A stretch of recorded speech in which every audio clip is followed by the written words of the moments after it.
Deuxième séance de baisse d'affilée à la Bourse de Paris. Les investisseurs sont tiraillés entre des nouvelles venues d'Europe et des États-Unis. À la clôture, le CAC 40 recule de 0,84% à 3432 points.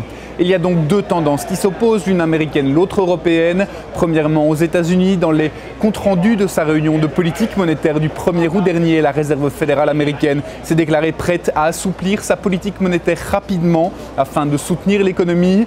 Et d'autre part, en Europe, les indicateurs d'activité supposent une rechute de l'économie au troisième trimestre en zone euro. Ainsi, en Allemagne, l'indice qui mesure l'activité dans les services a atteint un plus bas en 37 mois.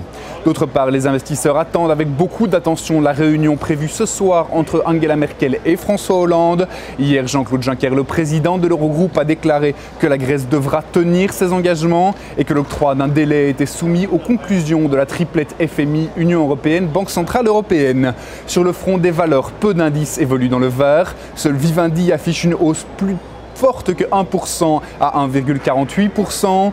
D'autre part, Total, la plus grosse pondération de l'indice phare, recule de 1,07% à 39,38 $ après que Moody's ait abaissé la perspective de sa note de stable à négative.